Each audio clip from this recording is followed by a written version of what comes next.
নমস্কার বন্ধুরা, সবাই কেমন আছেন? আশা করি খুব ভালো আছেন। আপনাদের আশীর্বাদে আমিও খুব ভালো আছি। কাকুলির আরেকটি নতুন ব্লগে আপনাদের স্বাগত জানাই। সকলকে জানাই সুপ্রভাত। বন্ধুরা চলুন, আজ হচ্ছে দ্বাদশীর ভিডিও দেখে নিই কী করি। আজকে দ্বাদশীতে পঞ্চব্যঞ্জন রান্না করে নেব। তো চলুন, বাজার তো চলে এসেছে, দাদা বাজার নিয়ে চলে এসছে। দুধ এবার আমি বসিয়ে দিয়ে আসি। তো তার আগে সব কিছু বানিয়ে নিই।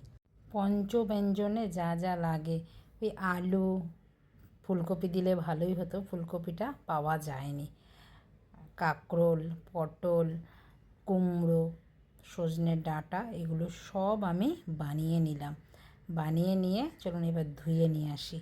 ধুয়ে নিয়ে এসে রেখে দিলাম। এবার আমি খিচুড়ি চালের ডালে বসাবো আজকে। খিচুড়ির জন্য চাল ডালটা ভেজে তারপরে একসাথে মিশিয়ে জল দিয়ে বসিয়ে দিয়েছি। এটা ফুট ধরার আগে আমি একটু মশলা অ্যারেঞ্জমেন্ট করে নিই। সব কিছু গুছিয়ে কাজ করলে কাজকে কাজ মনে হয় না। আমি নিজের রান্নাঘরেও যেটা করি, ঠাকুর ঘরেও সেইভাবেই আমি করি। তাতে আমার সব কাজ সুষ্ঠু মতন হয়ে যায়।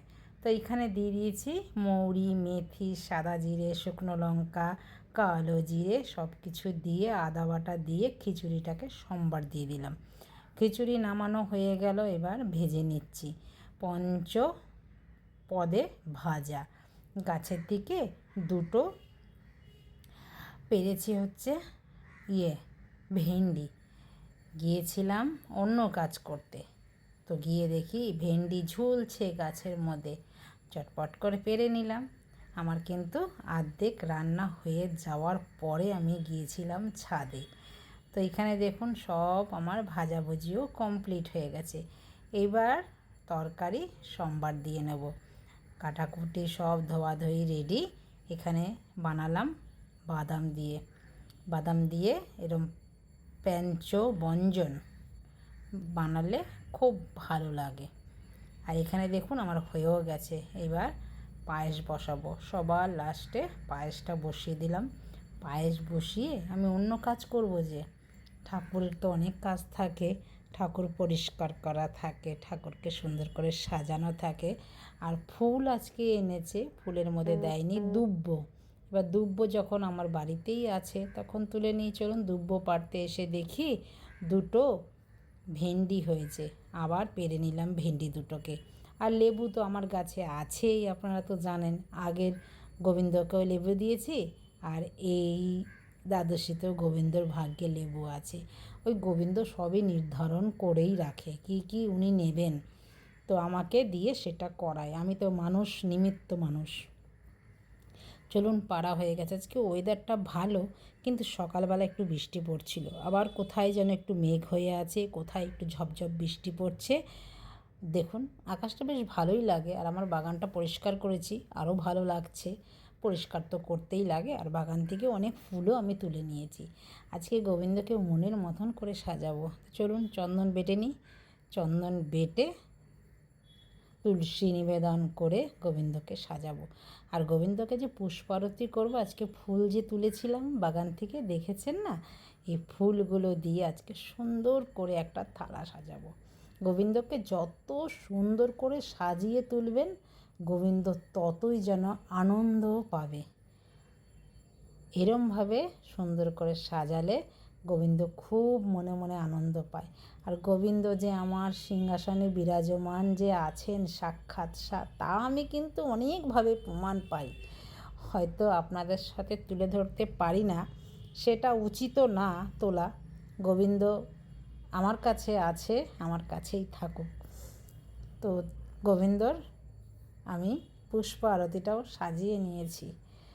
গোবিন্দর অনেক মহিমা আমি দেখতে পারি।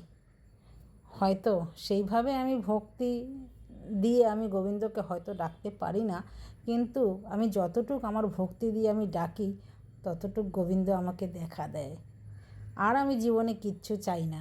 এই যে গোবিন্দর যে আমি সংস্পর্শে যে থাকি, গোবিন্দর আশেপাশে যে আমি থাকি, এটাই আমার কাছে অনেক। আর গোবিন্দ আমাকে যা দিয়েছে না চাইতে সেটাই তো আমার কাছে অনেক। আমি আর অন্য কিছু চাই না। আমি খালি গোবিন্দর কাছে সব সময় এত পুজো দেই যে কেন জানেন, যে গোবিন্দকে বলি, গোবিন্দ আমাকে সুস্থ রাখো, আমি যেন তোমার এইভাবে পুজো দিতে পারি, তার জন্য আমি চাই। মনুষ্য জন্ম দুর্লভ জন্ম, একবার গ্রহণ করেছি, আর গ্রহণ করতে চাই না। তো চলুন, অনেক কথাই বললাম, ভক্তি সহকারে এবার আরতি করতে থাকি। আরতির পর আপনাদের দেখা হবে।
আরতি আমার সম্পূর্ণ হলো। গোবিন্দ এখন একটু বিশ্রামে থাকুক। চলুন, গোবিন্দ এখন বিশ্রামে থাকুক, একটু পরে প্রসাদ নামাই, আমি একটু চা খেয়ে নিই। আমি আজকে একটু চা বানিয়ে নিলাম। আজকে একটু নেশা উঠেছে বলতে পারেন, প্রচণ্ড কষ্ট হচ্ছে, কালকের থেকে আজকে বেশি কষ্ট হচ্ছে। এখন প্রায় বাজে 1টা, মেয়েও স্কুল গেছে, আপনাদের দাদাও গেছে, তো ওরা আবার চলে আসবে 5:30টার মধ্যে। তো চলুন একটু চাটা খেয়ে, আর চুল তো পুরো ভেজা, শুধু দড়িটা পাকিয়ে মানে গুটিয়ে আমি গিয়েছিলাম ঠাকুর ঘরে। তো ভিডিওটা এখানে রাখছি, যাওয়ার আগে সবাই বলুন একবার রাধে রাধে।